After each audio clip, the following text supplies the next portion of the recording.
Bom dia, vamos falar um pouquinho de clássicos.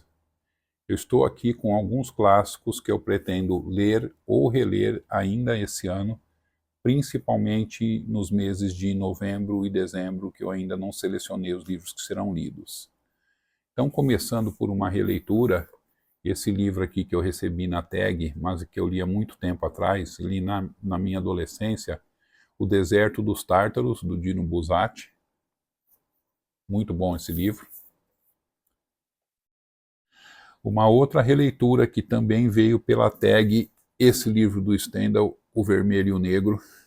Isso é uma obra-prima. Do Balzac, esse O Pai Goriot. Esse não é releitura. Faz muito tempo que eu não leio nada do Balzac. Um livro russo do Anton Chekhov, O Assassinato e Outras Histórias. Isso aqui é um livro de contos. Giovanni Verga, Os Malavoglia. Nunca li nada desse autor. Vai ser meu primeiro contato com ele. William Faulkner é um autor com certo grau de dificuldade na sua escrita, mas é um autor que quando você consegue entender o que ele está dizendo, é uma leitura que vale muito a pena. Então dele eu tenho Uma Fábula, aguardando leitura. De fábula ele não tem nada, não é pequenininho o livro, mas estou ansioso para ler. Um clássico um pouco mais leve, um pouco mais divertido, Os Livros da Selva. São as aventuras do Mowgli, o Menino Lobo. Essa edição da Penguin, Companhia das Letras. Mais uma da Penguin, do Henry James. Desse autor eu li A Outra Volta do Parafuso. Esse aqui é Pelos Olhos de Maíse.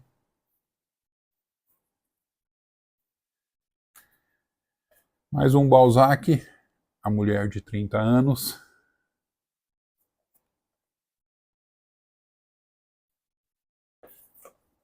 A Religiosa, de Denis Diderot.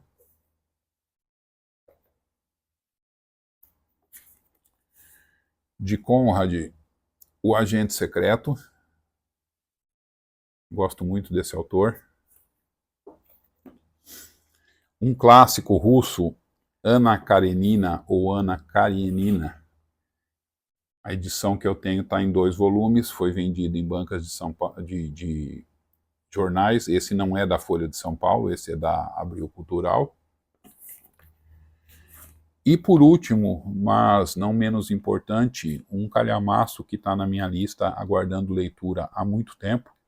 Tem algumas edições que foram publicadas aqui no Brasil em box com 2 livros. O que eu tenho é uma edição única da editora Nova Fronteira, O Homem Sem Qualidades. Olha o tamanho disso aqui, leitor, leitora. Como é que eu leio clássico, Qual que é a dificuldade de ler clássico? Eu comento sempre aqui que eu costumo ler de 100 a 120 páginas por dia. Se está uma leitura normal, se está uma leitura tranquila, um dos exemplos que eu tenho aqui disso é Chekhov, é Balzac, isso aí dá para ler 100, 120 de boa, eu leio como qualquer livro. Se está uma leitura um pouco mais pesada, um pouco mais difícil, que a gente tem que fazer com muito mais atenção, um pouco mais árdua, eu baixo esse número para 50 páginas por dia e depois eu vou ler outra coisa. E teve uma leitura na minha vida que eu não conseguia fazer nem as 50 páginas por dia. Aí eu limitei a 30 páginas por dia para pelo menos conseguir ler o livro, para pelo menos ele ter um final. Eu sempre comento que essa foi a leitura mais difícil da minha vida. Não recomendo começar esse autor por essa leitura. Esse autor é Joyce e o livro foi Ulisses. Esse autor tem outros livros mais acessíveis, tem livros de contos mais acessíveis, e é bom deixar Ulisses para quando a gente tiver um pouco mais de conhecimento com a escrita do autor. Então, leitor, leitora, esses são os clássicos que parte deles, pelo menos uns 80% do que eu mostrei para vocês, eu espero ler ou reler ainda esse ano. E você? Que livro ou quais livros clássicos você ainda pretende ler em 2025? coloque aqui nos comentários. Se você assistiu esse vídeo até aqui, meu muito obrigado. Inscreva-se no canal, curta e compartilhe para que eu consiga chegar a mais pessoas. Um excelente final de semana e boa leitura a todos e a todas.